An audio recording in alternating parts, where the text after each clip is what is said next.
সাম্প্রতিক বছরে আমাদের দেশে ড্রাগন ফলের চাষ ব্যাপকভাবে বৃদ্ধি পেয়েছে।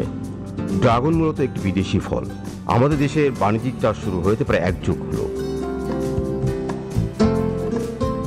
তবে অল্প পরিসরে 2008 সালের দিকে বাংলাদেশে নাটোরে এবং ময়মনসিংহে, বাঁশি, টাঙ্গাইলের গারোবাজার, নওগাঁ সাফাহার, চট্টগ্রামের সাতকানি এবং নোয়াখালীর কোম্পানিগঞ্জ থেকে, যা ধারাবাহিকভাবে প্রচারিত হবে আমাদের অনুষ্ঠান থেকে। এই পর্যায়ে আমরা আপনাদের নিয়ে যাব নওগাঁ জেলার বরেন্দ্র অঞ্চলে সাপাহারের দাপুনিয়া গ্রামের প্রকৌশলী আবুল কালাম আজাদের ড্রাগন বাগানে।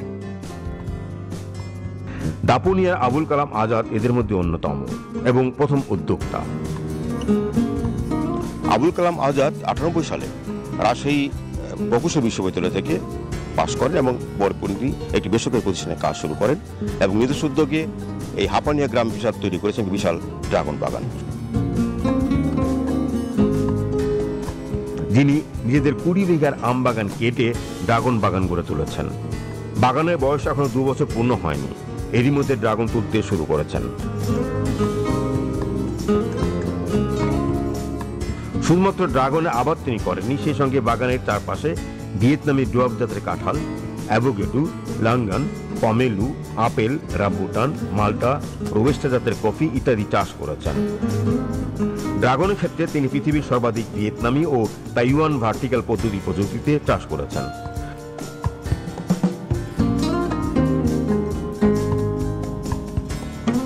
আমরা জনাব আজাদের সঙ্গে এই আধুনিক ড্রাগন বাগানের বিভিন্ন অংশ ঘুরে দেখব। তার আগে চলুন জেনে নেই প্রকৌশলী হয়েও জনাব আজাদ কেন যুক্ত হলেন কৃষিতে। এই যে সুন্দর খামার করলেন, কখন আপনি এটা মনে হলো একটা কৃষি খামার করবেন? আপনি একজন প্রকৌশলী, একটা বিশাল একটা প্রতিষ্ঠানে কাজ করেন, তারপরে কখন মনে হলো যে কৃষি কাজে, বাণিজ্যিক কৃষিতে আপনি সম্পৃক্ত হবেন? কেন মনে হলো এটা? 2018 সালে আমি একটা ওয়ার্ল্ড ব্যাংকের একটা মিটিংয়ে ছিলাম। ওখানে জি, এটা আমি একেবারে টোটালি ফ্রি অফ কস্টে, এখানে আমার কোনো ফাইন্যান্সিয়াল ইনভলভমেন্ট থাকবে না, আর তারা আসবে আমার কাছে শিখবে। প্রতিটি গাছেই ছোট বড় ড্রাগন ধরে আছে, আবার একই গাছে ফুটন্ত ফুলগুলো সংকুচিত হয়ে গেছে। ড্রাগন গাছে মূলত মার্চ মাস থেকে ফুল আসতে শুরু করে, নভেম্বর পর্যন্ত ধাপে ধাপে ফুল আসে।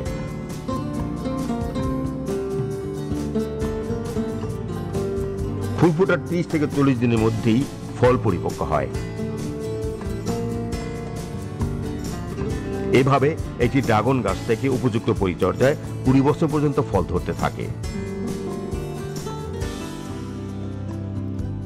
তো অবাক করা বিষয় হলো, একমাত্র রাতে ড্রাগন ফল ফোটে এবং সকাল না হতেই সংকুচিত হয়ে যায়।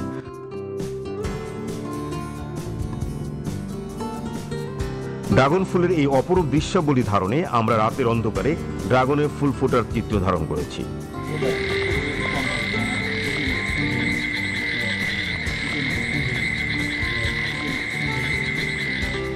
সকালে আবারও সেই ফুলের দৃশ্য ধারণ, ততক্ষণে সব ফুটন্ত ফুলগুলো চুপসে গেছে।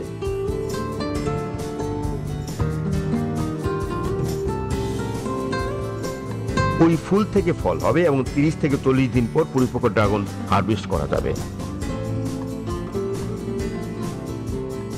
আজাদ সাহেব, আমরা বিশাল আপনার এই ড্রাগন বাগানে আমরা কয়েকটি পদ্ধতি দেখছি, তো আপনি মূলত কোন পদ্ধতি বেশি আপনি ব্যবহার করছেন এখানে? আমি এখানে 2টা পদ্ধতি ব্যবহার করেছি। একটা হলো ভিয়েতনামি পদ্ধতি, এই পদ্ধতিটা। এটা ভিয়েতনাম পদ্ধতি? জি। ভিয়েতনাম পদ্ধতিতে কি বৈশিষ্ট্য আপনার কিভাবে? ভিয়েতনামি পদ্ধতিতে এখানে একটা পিলার আছে, এই পিলারের চারিদিকে 5টা গাছ আছে, ড্রাগন গাছ আছে। এটা এই পিলার বেয়ে বেয়ে এটা ওই উপরে আসছে। এরকম কি প্রত্যেকটা পিলারে 5টা করে গাছ আছে? জি, প্রত্যেকটা পিলারে 5টা গাছ আছে। এখানে রড দেওয়া আছে, এই রডের উপর টায়ার বসানো আছে। এই গাছগুলো টায়ারের উপর এইভাবে ঝাঁকিয়ে আছে। জি। তো আপনার শুরু করেছেন 2 বছর হলো না?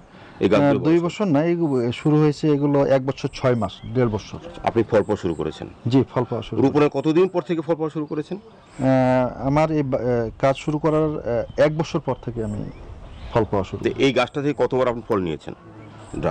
এটাতে আমি 2বার, মূলত 2টা চালান ফল নেওয়া হয়েছে।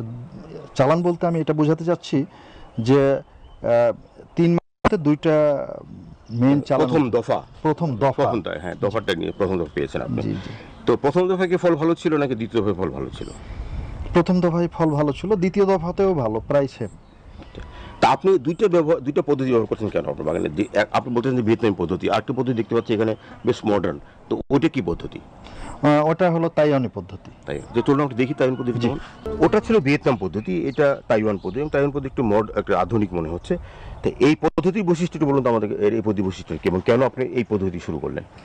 এই পদ্ধতি আমি শুরু করলাম এই কারণে যে ওইখানে যে পরিমাণ ড্রাগনের চারা রোপণ করা যায়, এই তাইওয়ানি পদ্ধতিতে তার চেয়ে ডবল। তার মানে আপনি দ্বিগুণ। ওই সেই একই জায়গাতে দ্বিগুণ উৎপাদন পাবেন। যেমন চারা দ্বিগুণ হচ্ছে, উৎপাদনও দ্বিগুণ হবে। এইখানে এই যে আমরা দেখতে পাচ্ছি যে দুটা পিলার দিয়েছি, তারপরে 6 ফিট দূরত্বে আবার দুটা পিলার দিয়েছি, মাঝখানে 6টা বা 7টা ড্রাগনের চারা আছে। এইভাবে একটা রো চলে যাচ্ছে আর কি। তাতে কি উৎপাদন পাওয়া শুরু করেছেন এটিতে? কারণ আপনি ফলাফলটা কিভাবে জানবেন যে ওর চেয়ে ভালো এবং উৎপাদন বেশি? এখনো এই বাগানের বয়স হলো 6 মাস। এখানে বাণিজ্যিকভাবে উৎপাদন এখনো শুরু হয় নাই, আগামী বছর শুরু হবে, কিন্তু এখনই কিছু কিছু প্রোডাকশন শুরু হয়ে গেছে, যেটা আমরা লক্ষ্য করতেছি যে ভিয়েতনামি পদ্ধতি আছে তার চেয়ে দ্বিগুণ। এই এখানে যে সমস্ত কার্যক্রম আপনি করেন, ব্যবস্থাপনা, সেচ, ঔষধ বা উৎপাদন, হারভেস্টিং, সবগুলো কি আপনি নিজস্ব কৌশলী করেন, নাকি কৃষি বিভাগ কিংবা অন্য বিভাগ থেকে তাদের কারিগরি সহযোগিতা গ্রহণ করেন আপনি? এইগুলো আমি বিভিন্নভাবেই করে থাকি। যেমন আমি এগুলো অনলাইনে স্টাডি করি, কৃষি বিভাগের সাথেও যোগাযোগ করি। এটা ছাড়াও আমার একজন কনসালটেন্ট আছে, ডক্টর রুস্তম আলী, ওনার কাছেও আমি পরামর্শ নিই।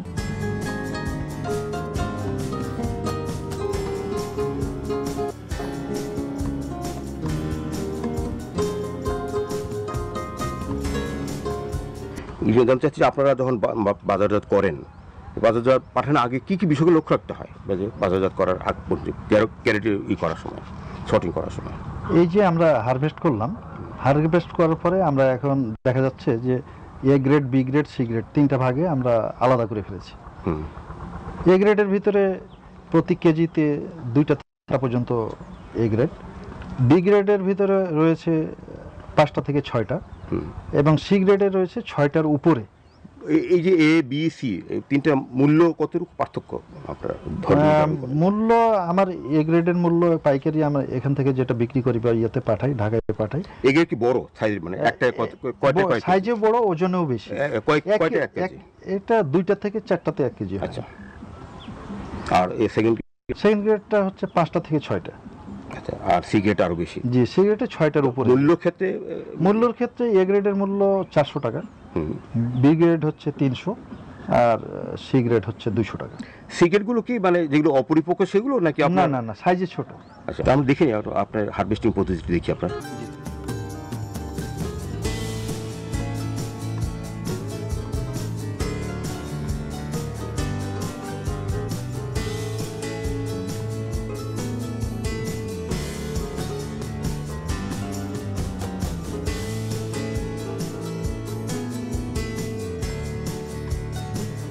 আলমুল মাহবুব সাহেব, আপনি তো এই প্রতিষ্ঠানের খামারের ব্যবস্থাপক, মানে ব্যবস্থাপনা তো আপনার সবচেয়ে দক্ষ আপনি।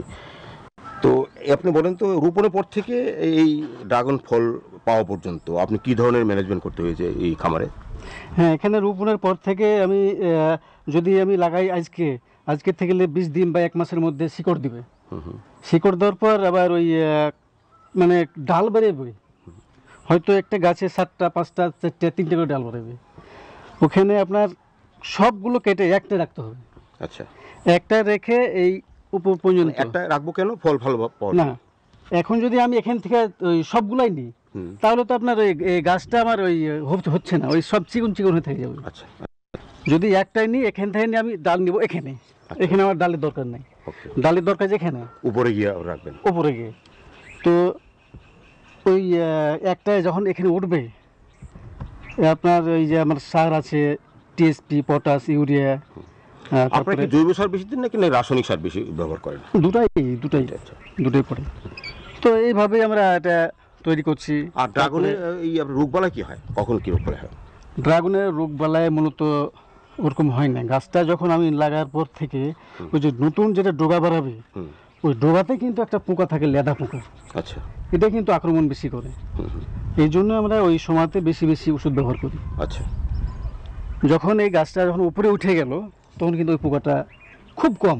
আমরা জানি যে বাংলাদেশে বর্তমানে বিদেশি ফলের চাহিদা দিন দিন বৃদ্ধি পাচ্ছে, বিশেষ করে ড্রাগন ফল সারা বাংলাদেশেই ছড়িয়ে গেছে। তারই একটা অংশ হিসেবে সাপাহার উপজেলাও পিছিয়ে নেই। সাপাহার উপজেলাতেও ড্রাগন ফলের চাষ হচ্ছে এবং এই বাগানটা ইঞ্জিনিয়ার মোহাম্মদ আবুল কালাম আজাদ, আরও অনেক যুবক ইদানিংকালে আমাদের কাছে আসছেন, পরামর্শ নিচ্ছেন যে কিভাবে ড্রাগনের চাষ করা যায়, কিভাবে চাষ করলে লাভবান হওয়া যায়। এই সমস্ত বিষয়ে আমরা চেষ্টা করছি কৃষকের পরামর্শ দেওয়ার জন্য। উদ্যোক্তাদের আপনাদের কি ধরনের সাপোর্ট থাকবে বা কি দিবেন আপনারা?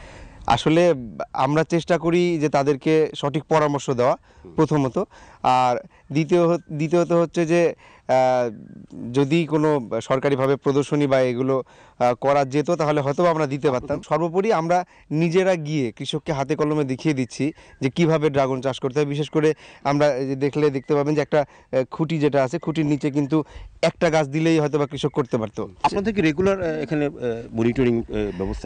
অবশ্যই এখানে আমরা নিজেরাও আসি, আর এই ব্লকে আমাদের যে উপসহকারী কৃষি অফিসার আছে তাদেরকে আমরা সবসময় নির্দেশনা দিচ্ছি যে বিশেষ করে নতুন যে সমস্ত ফল যেগুলো কৃষক চাষ করার চেষ্টা করছে, যেমন সাপাহারে বর্তমানে ড্রাগন হচ্ছে, দু একজন চাষি কয়েকদিন আগে আসছিল তারা পার্সিমন নিয়ে কাজ করতে যাচ্ছে, আমরা সেটারও পরামর্শ দিচ্ছি। আমরা চেষ্টা করছি যে লাভজনক কৃষির দিকে এখন যেতে হবে আমাদের।